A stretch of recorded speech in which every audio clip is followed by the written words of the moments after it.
Katakan, di mana Maesa Birawa?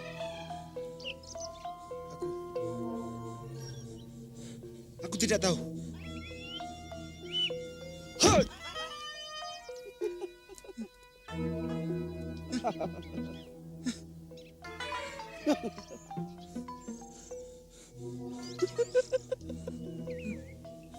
Jangan bunuh aku, Wiro. Aku bukan pengikut Mahesa Birawa. Kalau aku jadi kau, akan kukatakan di mana Maesa Birawa. Aku dengar kabar, dia sekarang berada di Pajajaran. Bersama Prabu Kamandaka. Ada urusan apa dia di sana? Jangan bunuh aku, Wiro.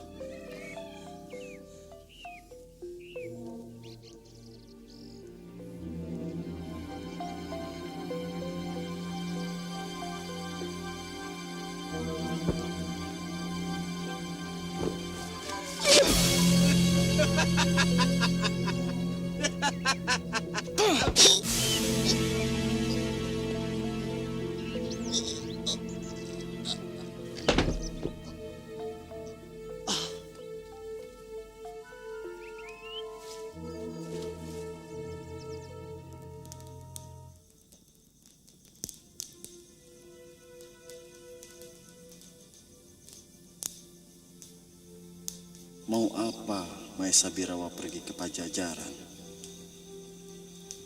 Prabu Kamandaka terkenal arif bijaksana. Tidak mungkin beliau bersekongkol dengan manusia busuk macam Maesa Birawa.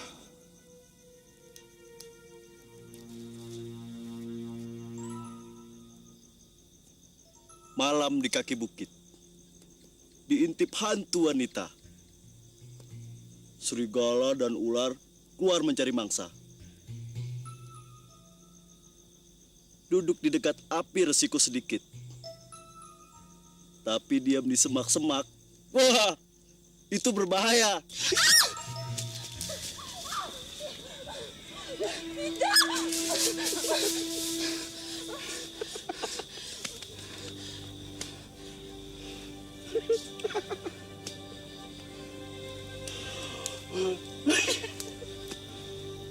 Ternyata murid si Dewa Tuak. Dari mana kau tahu bahwa yang mengintip itu seorang wanita? Sejak tadi, ku dengar kau selalu bergerak-gerak gelisah. Itu tandanya kau sedang ketakutan. Lagi pula, napas seorang wanita berbeda dengan napas laki-laki.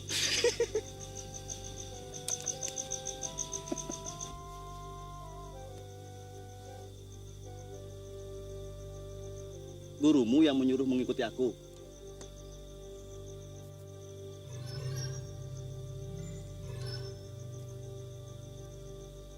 Perlu apa gurumu menyuruh begitu?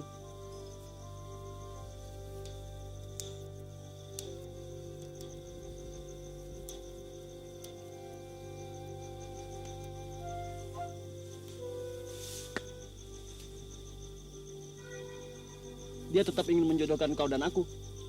Guruku menyuruh aku mengejarmu sampai dapat. Kalau tidak berhasil, aku tidak diizinkan kembali ke pertapaan. Gurumu itu memang sinting. Jangan menghina guruku. Dasar, guru dan murid sama-sama sinting. Kalau kau disuruh minum racun atau makan beling, kau mau melakukannya? Guruku tidak segila itu. Aku tidak bilang gurumu gila, tapi sinting. Sekali lagi kau hina guruku, akan ku tampar mukamu. Gurumu sinting. Begitu. Ayo tampar. Tampar. Ayo, tampar. Aduh. Maksudku, Tanganmu benar-benar halus. Lembut. Ayo tampar lagi. 1 kali, 2 kali, 3 kali, sesuka hatimu lah.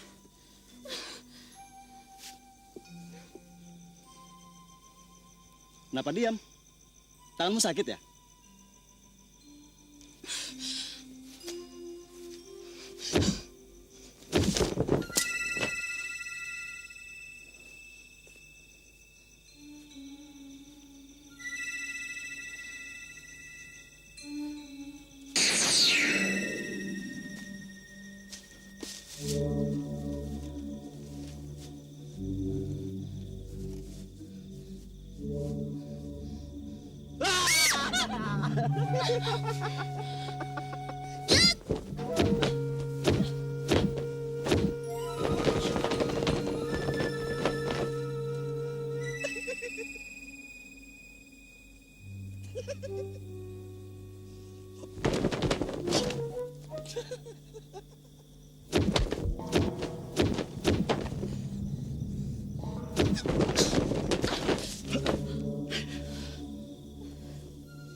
Sebaiknya kau pulang saja ke pertapaan gurumu.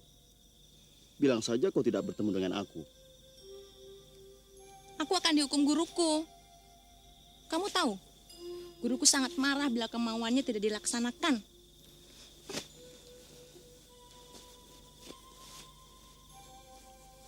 Kalau begitu, bilang saja pada gurumu kalau aku sudah mati. Di Gua Sangreng dimakan makhluk berkepala iblis. Sekarang, kau mau kemana? Buat apa bertanya? Kalau urusanmu.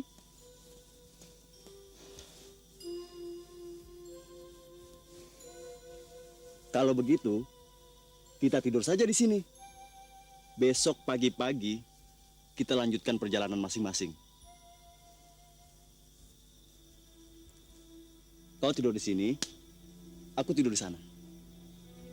Bagaimana?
Anggini, maafkan aku pergi tanpa pamit. Kalau ada umur, kita pasti bertemu lagi. Kembalilah ke pertapaan gurumu. Kau murid dan gadis yang baik. Masa depanmu pasti bahagia. Aku bukan jodoh buatmu yang baik. Wassalam. Wiro Sablam.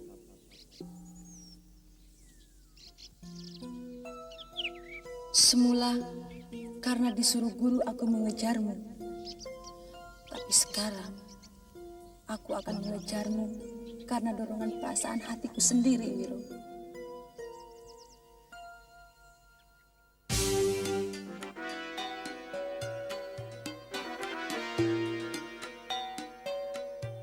Pada masa itu, kerajaan Pajajaran masih belum luas pengaruhnya di Jawa Barat.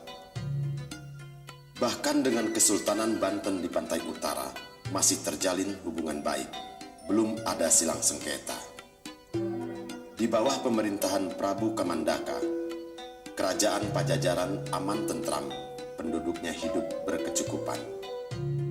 Mereka sangat mencintai dan menghormati raja mereka yang bijaksana dan pandai mengatur kerajaan. Dalam silsilah keturunan raja-raja Pajajaran, maka Prabu Purnawijaya, kakak kandung Kamandaka, adalah satu-satunya raja Pajajaran yang tidak mempunyai keturunan kandung dari permaisurinya. Ketika Prabu Purnawijaya mangkat, maka tokoh-tokoh istana, ahli-ahli agama, serta orang-orang tua kerajaan sepakat untuk menobatkan Kamandaka menjadi Raja Pajajaran.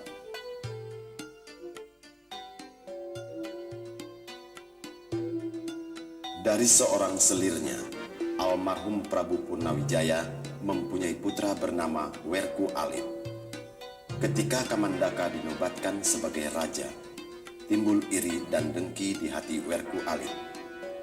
Mengapa harus adik Prabu Purnawijaya, bukan ia yang anak kandungnya? Ia merasa lebih mempunyai hak daripada pamannya itu. Maka diam-diam Werku Alit menuntut ilmu silat tangguh dari tokoh-tokoh golongan hitam dan menyusun suatu rencana besar untuk merebut tahta kerajaan secara kekerasan. Untuk mewujudkan rencananya itu, ia menghimpun para adipati yang tidak suka pada pemerintahan Prabu Kamandaka, juga mengundang seorang tokoh hitam yang sakti mandraguna, Mahesa Irawa.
Selamat siang para adipati. Selamat siang.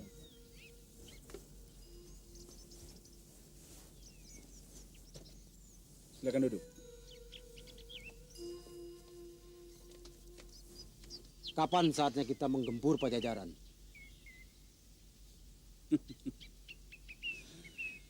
Saat ini pun sebenarnya kita sudah sanggup mengadakan penyerbuan besar-besaran di Mas Jakaluwing. Tapi kita masih menunggu kedatangan Dimas Waro Gluduk dan Dimas Tapaireng. Kedua adipati itu sudah berjanji akan bergabung dengan kita. Sesudah itu, aku akan menghubungi Raden Werku Alit untuk menanyakan kapan waktu yang tepat untuk kita mengadakan penyerbuan. Di Pajajaran masih banyak terdapat tokoh-tokoh pelindung yang berilmu tinggi. Maka bantuan yang akan diberikan oleh Begawan Sitaraga dari puncak Gunung Halimun akan dapat memperkuat tentara kita. Oh, hebat sekali. Kalau Begawan Sitaraga yang tersor itu ikut di pihak kita.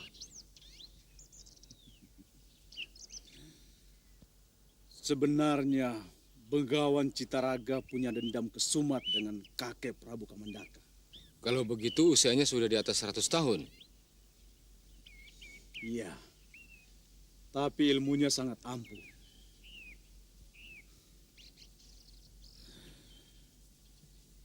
Besok aku akan mengirimkan 2 orang kurir ke Pajajaran untuk menemui Raden Werku Alit.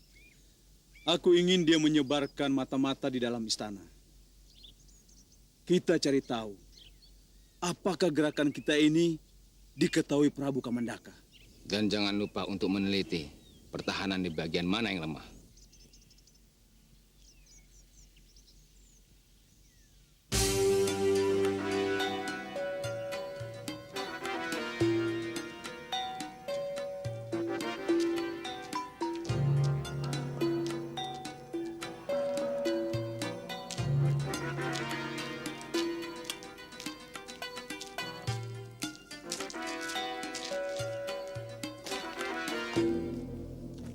Ada keperluan apa?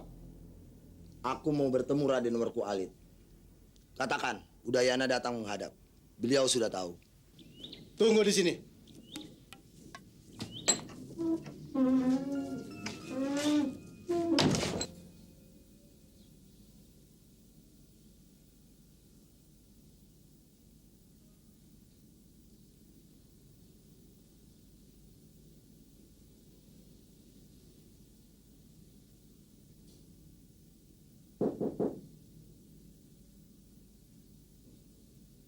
Udayana, mari masuk.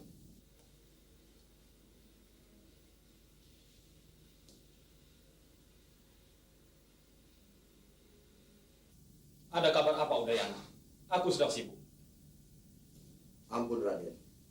Ada satu berita yang hendak hamba sampaikan kepada Raden. Cepat katakan. Rara Murni, adik Prabu Kamandaka. Besok siang ia akan berangkat ke Kalijaga untuk mengunjungi adik neneknya.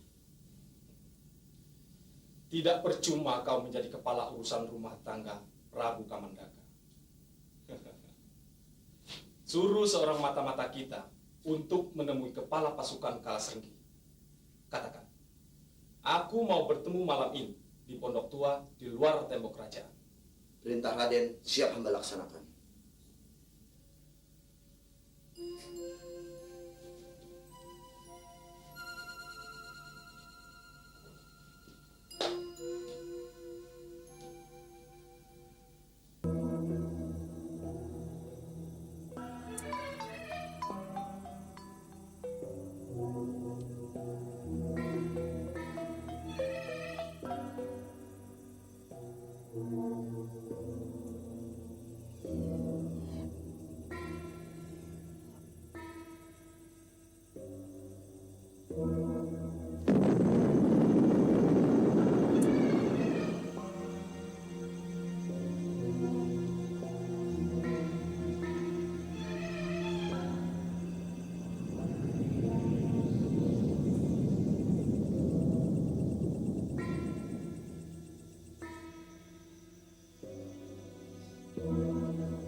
Kalasrenggi. Raden,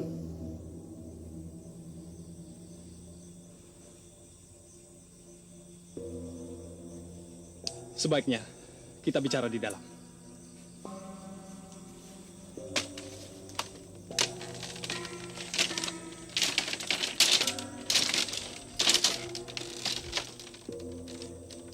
ada perlu apa Raden memanggil saya? Ada tugas buatmu besok, Kalasrenggi. Saya siap melaksanakannya, Raden. Silahkan Raden memberi perintah.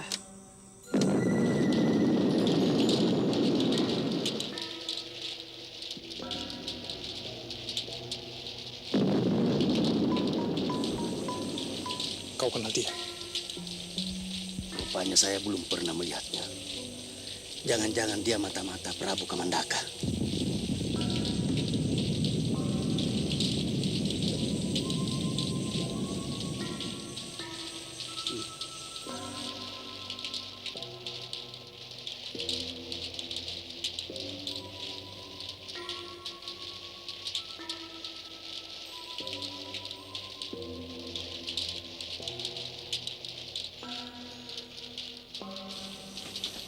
Selesaikan dia.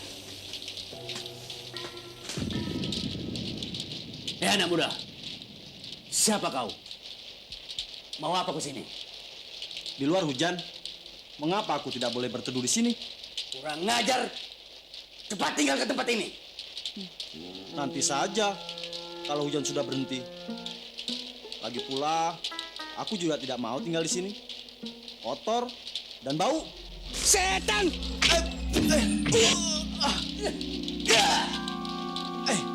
Apa salahku?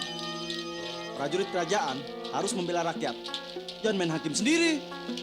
Jangan bicara.